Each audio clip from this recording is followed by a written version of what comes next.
Hi, my name is Jannis Hegenwald. I'm a design manager at Atlassian, and today I'll share with you 3 ways to take your team's design principles to the next level. Imagine a world in which your team makes design decisions faster, more coherently, and at scale without relying on specific people, hiring more people, or spending all day coordinating. This is what design principles enable us to do. Design principles are rules, values, or considerations that clarify what's most important to us and our users. And they guide us and our teams throughout the design process, especially when we're making decisions. They're kind of our compass that keeps us on the same path, regardless of the decision we're making, the context we're in, or the people who are involved. If you've never seen design principles before, let me give you an example from Atlassian. These are the Atlassian design principles. There's 5 of them. Build trust in every interaction, connect people to collaborate better, match purpose and feel familiar, drive momentum from end to end, and guide mastery for greater value. And you can see they're basically guidelines of what the experience should feel like. All Atlassian experiences should feel kind of like this. All Atlassian experiences should feel trustworthy, they should connect people, they should match your user's purpose. But it's not easy to get design principles right. So today I want to share with you 3 simple steps to make your design principles more clear, resonant, and impactful so that your team can make coherent design decisions at scale. Those 3 steps are establishing focus, making sure that our design principles are focused in number and in the signal that they're sending out.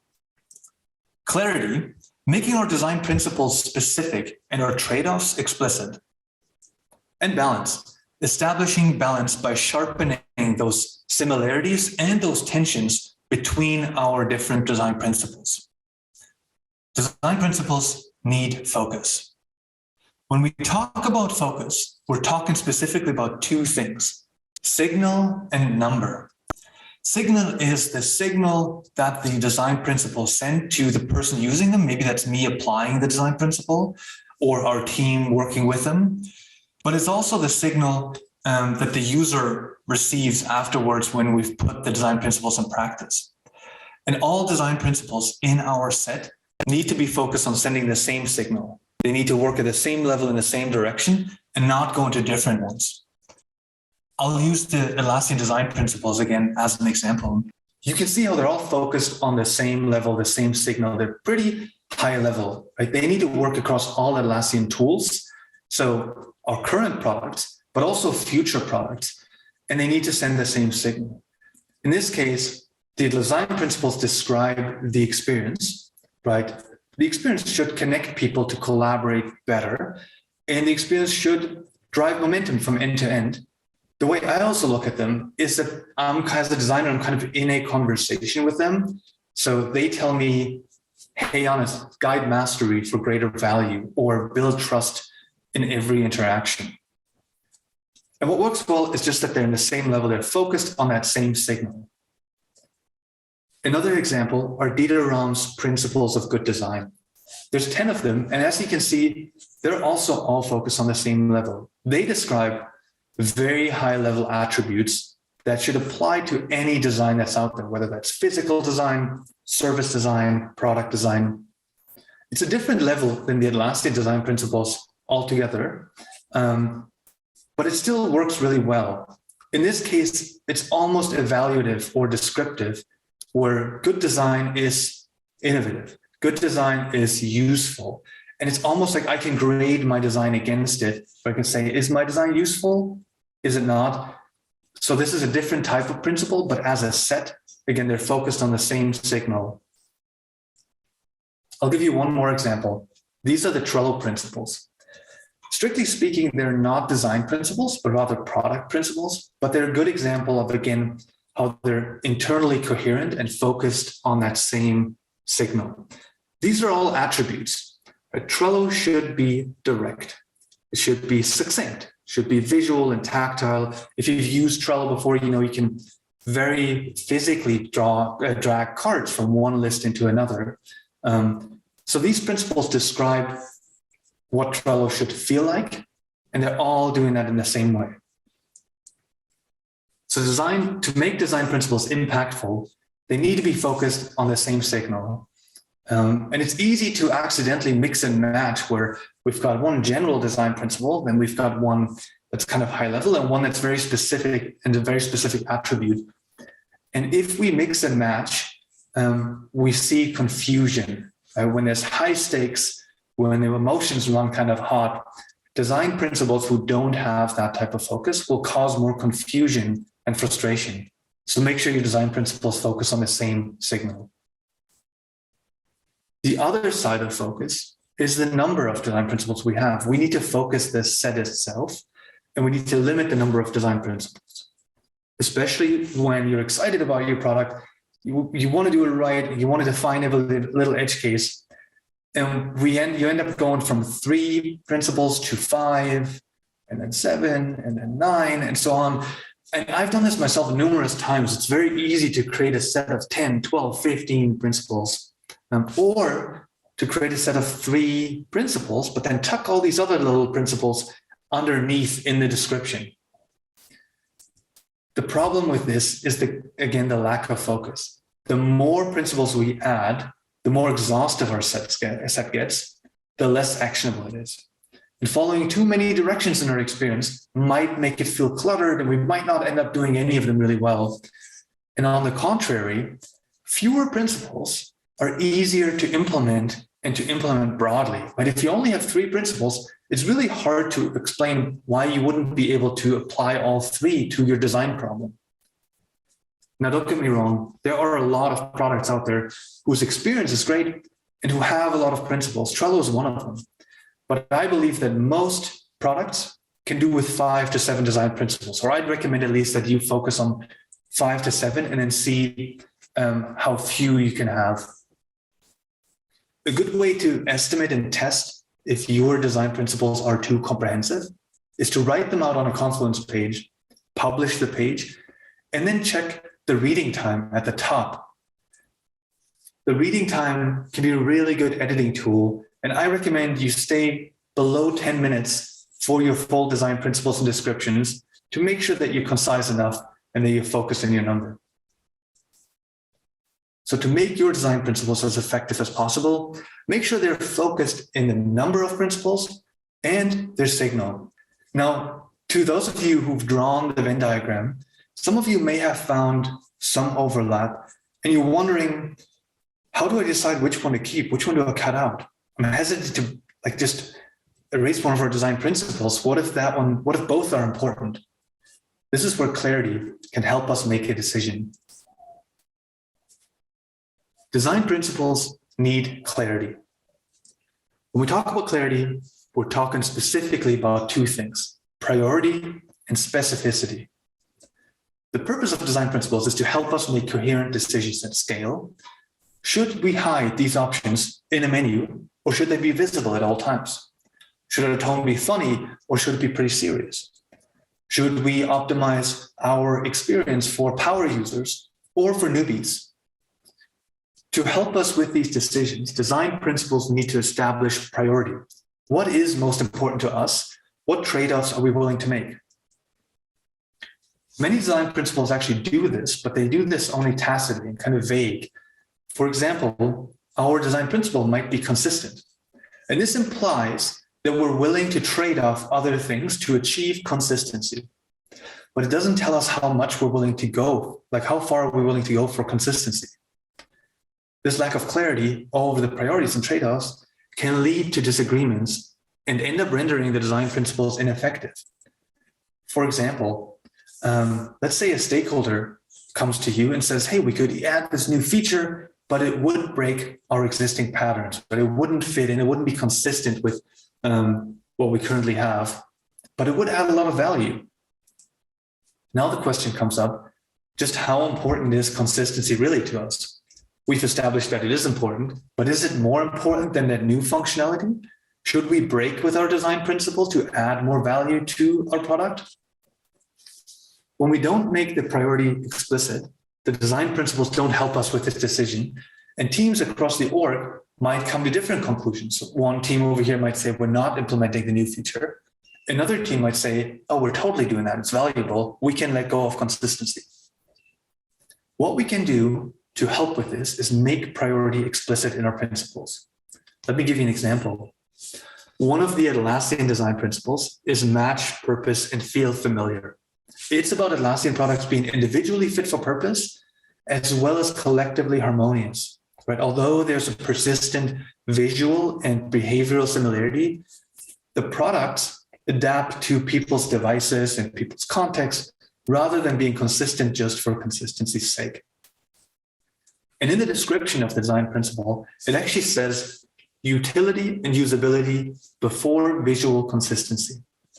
This makes it clear that while we are going for a familiar feel, the user's needs always come first. The utility and the usability for a user always comes first. And it clearly states that trade-off that we're willing to make. A good framework to use is this even over that. So we want to do this, even if we have to let go of that. For example, if our design principle was simple, maybe we say simple, even over powerful, right? We want our product to be really simple. Maybe it's the simplest in the market. And we're okay with that, with having less power and not adding all the complexity to it, because we think value is in simplicity. So good design principles need to clarify priority. And frameworks like this, even over that, can help us do that. Once we have established priority, we can go one step further and look for specificity. What do we mean exactly when we say, let's say, consistent? Or maybe one of our design principles is direct. We want our experience and our tone to be direct. Maybe in our app, we want our tone to be very direct. So for small experience with a lot of shared reference, just saying direct might be sufficient, right? Everyone understands what we mean. But the larger your organization gets, the more clarity and specificity you need.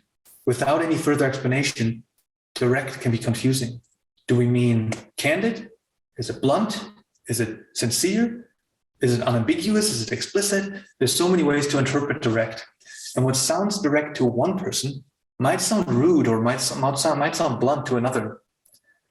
If you don't have that clarity, you likely end up having a lot of conversations about it. But at some point, it defeats the purpose of the design principle because you end up coordinating across all these different teams. So a very similar framework is this, not that. So in this case, we define it's this is our principle, and it's not that other thing that's very similar, but it's not the same. For example, our tone of our product might be direct, not blunt. And that way we can convey that we want a direct interface, we want a direct tone, but we want to preserve a sense of positivity, maybe optimism, maybe warmth. We don't want to be blunt. So to establish clarity in your design principles, use a framework like this, even over that, or this, not that. Now that we've talked about the importance of clarity in your design principles, I want to reflect for just a few seconds and do one thing. Pause the video and use this, even over that, or this, not that, to define priority or clarity for one of your design principles. I'll wait. Awesome. Now, some of you may have found some tension between your principles, where the thing we're trading off is actually part of another principle. And you're wondering, is this fine? How do we handle that? Can I trade off principles against each other? This is where balance comes in. Design principles need balance, and we need to build balance into our design principles proactively. Design principles tend to come in sets because it makes for a more holistic picture. And in theory, the set is stronger than the individual principles. And here's maybe a set of 5. But often what happens is that the principles are not clearly connected and they kind of float independently from one another, and it makes them vulnerable to misinterpretation and overinvestment, right? It becomes easy for teams to lean too far into one principle or two and disregard the others, and it basically frames our experience and makes them feel very one-dimensional and less engaging. So for design principles to be effective, we need to make them balanced. We need to consider the tension and balance our principles upfront. A good example for this are the Atlassian values. Now, these again aren't technically design principles, but the Atlassian values are a really good example of how to balance different principles.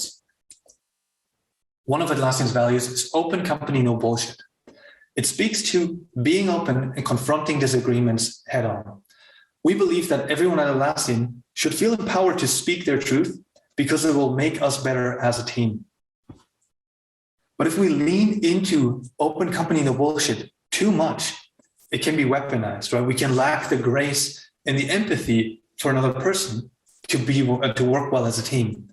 That's where another value, play as a team, comes in. Play as a team is all about working and playing together as a team. And it balances open company, no bullshit, because we're stronger as a team, right? So open company, no bullshit, and play as a team, there's some tension, but it actually works to strengthen the set. But if we play too much as a team and we just rely on each other, things might not go quickly or evolve quickly, right? We might look to other people to do something. We kind of might take a step back. So this is where a third value comes in. Be the change you seek. It encourages everyone at Atlassian to lead by example and not wait for permission or for others to take initiative. This is again the balancing way to play as a team. There are two more values, but for the purpose of today's session, I won't go into too much detail. You get the idea. As you can see, through their tensions, the Atlassian values balance each other out, and this avoids misinterpretation and leaning into one single value too far. The balance strengthens the set. So when you're building your design principles, consider how far into one direction is too far. What's a good measure? Where is that line? When does something like simple become too simple for our product? And then think about what other principles might balance this principle. Now that we've talked about the importance of balance for design principles, I want you to reflect and do one thing. Pause the video and pick one design principle and then look for another one that balances it. This might be an existing one, or you may have to come up with a new one. I'll wait a couple. Fantastic. Now, some of you may have found the balancing principle in your current set. Some of you may have not, and you found a balancing weight, but it's not part of the current experience. This is where the work really begins. Right? We need to find principles that make sense for our experience, that shape our experience in the way that we want it, but we also need them to balance each other. And it can take quite a while to get that right. To recap, to make your design principles as impactful as possible, keep these three things in mind. Design principles need focus. Make sure that your design principles are focused in their number, that is a tight set, and in their signal. They're all addressing the same level, the same focal point. Design principles need clarity. Make sure your design principles are specific and that they help make trade-offs explicit. Design principles need to help us make decisions. And third, balance. Design principles need balance, and establishing balance by sharpening those similarities and tensions between our principles is really critical to them being impactful. So remember when I asked you at the beginning to imagine a world in which your team makes design decisions faster, more consistently, at scale. Today you learned 3 ways to do exactly that and make your design principles more impactful. In a few days, all of you are going to be back at your day-to-day work, and there's going to be a lot going on. It's going to be busy with Slack notifications and emails and meetings. And I challenge you to do one thing. Make time for one thing. Look at your principles and find one area to improve, whether it's focus, clarity, or balance. Use the activity we walked through today and then share it with one of your teammates. And that's it. Thank you for watching. I'm Jannis Hegenwald, and I hope you enjoy the rest of Atlassian Team 22.